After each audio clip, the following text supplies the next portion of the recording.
You may have experienced something like a couple that I'm working with recently experienced, where maybe you've been dating somebody for several months and maybe you're kind of partially living together, or you're staying over at the other person's house, several nights a week, but you're not quite sure, do I get a closet? Should I renew my lease that's coming due in 6 months? Do I have a right to key to the place? And that middle ground is a really good example of how an attachment system develops and how we actually create the kind of attachment system that we expect based on how we interact with one another as we move in through a relationship. I want to help you understand how the attachment system really looks in action. So we're going to talk about that. So our goal in life is to develop or to progress. We as human beings are propelled toward development. You can really easily see this with an infant, right? An infant comes out and she or he doesn't just lay there with failure to thrive unless there's something wrong. Our brains start making connections and neurological pathways start to be created. We are programmed to progress or to develop. Well, development or progress occurs via exploration. It is by exploring our environments that we are able to develop. And again, you can see this really easily with toddlers, right? If you look at a toddler, how do they develop? Well, they put things in their mouths and they climb on things and they feel that this feels different than this does. And it's through the physical exploration of their environments that they develop or progress. Exploration is the vehicle for progress or development throughout the lifespan. But as we get older and as we enter into adulthood, that exploration becomes increasingly cognitive. And in adulthood, most of our exploration is exploring ideas, relationships, beliefs, theories, concepts, adventures. It's by exploring those things that we continue to be able to develop. Well, in order to be able to explore, we have to be organized emotionally. As long as we're organized emotionally, our brains are free to use our resources to explore our environments. What happens to exploration when we become disorganized emotionally?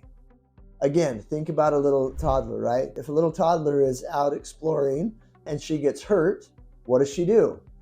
Where does she go? What happens to exploration? Well, that exploration stops and she typically will make a beeline to mom if mom's available and to dad if mom's not available, because attachment hasn't been screwed up yet. And what I want you to know is that every single one of us comes into life with a very simple code that I'm going to lay out for you right now. And before it gets screwed up, it's really easy to see what healthy looks like and how it's supposed to function in our lives. Unfortunately, by the time most of us become aware of this, it's been so fouled up that we don't even know how to do it. We don't know how to get back on track. And so remember that the two things that disorganize us emotionally: an intense feeling, whether it's a positive or a negative feeling. So I'm scared, I'm nervous, I'm lonely, I'm depressed or down. Or positive emotions like I'm super happy, just had a really great session or a really great day or a really great workout, had a really cool idea that I'd like to share with you. Either of those things function as a disorganizing event that activates or turns on the attachment system. The other thing that turns on the attachment system is a perceived or actual threat to our access to the attachment figure or our sensitivity from them. I had a really good example of this a few months back with a couple that I was treating, and they were dating. He went on a business trip and she was really nervous. He happened to be going with a female colleague, and she was nervous about it. She was nervous about him remembering her. She was nervous about if he would be thinking about her, if he loved her, if she would have access to him while he was there. And so I worked with them on how to handle that situation, and they handled it really well and were able to take steps toward rewriting their attachment rule books into a healthier situation that you'll understand a lot more as we go through this. So when there's a perceived or actual threat to our access to or sensitivity from the attachment figure, or when we're experiencing an intense emotion, that turns on or activates the attachment system, that part in our brain whose job is to monitor and manage connection, right? And when that gets turned on, every single one of us has a rule book, a blueprint that subconsciously dictates how we handle those moments. I call them attachment moments.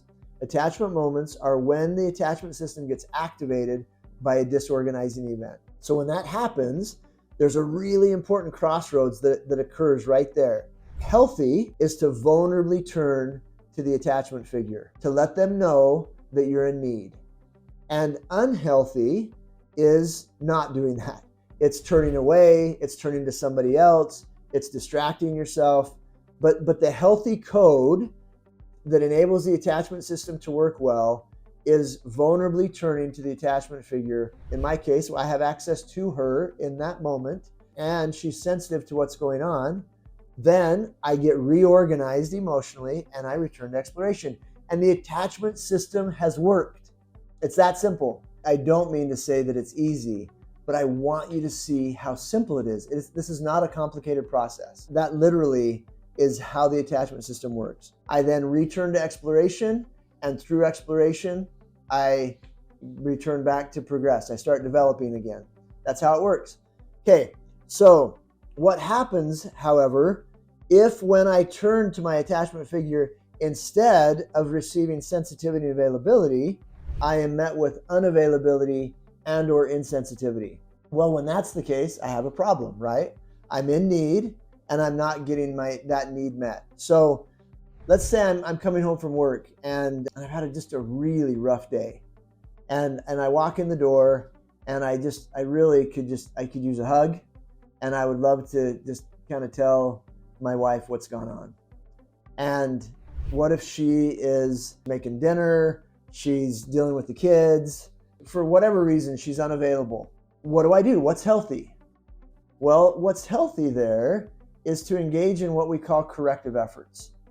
And so, because I've got a problem, right? I'm in need and I don't have access to her. Healthy doesn't mean that I have constant access in every instant that I'm in need. I'm an adult and I have the ability to wait a few minutes, right? Or to regulate myself.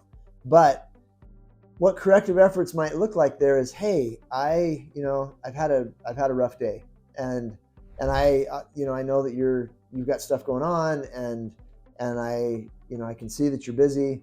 I'm just wondering if sometime in the next little bit I could share with you what's going on. Even better, I might say, hey, I've had a really rough day. This is an attachment moment for me. Is there some time in the next little bit that I can share with you? And then maybe we go outside, right? Those are called corrective efforts. When the attachment, I've turned and I'm not getting a good response, and I'm doing something to try to remedy that.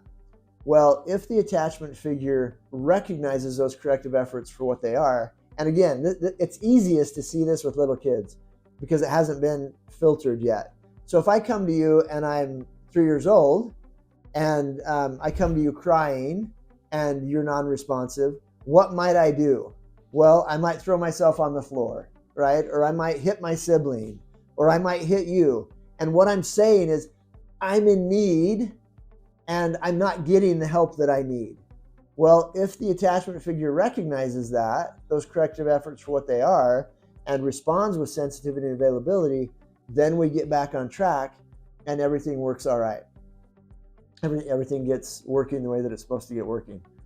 That literally is how simple the attachment system is, and how simple it is to execute, and it gets screwed up all of the time.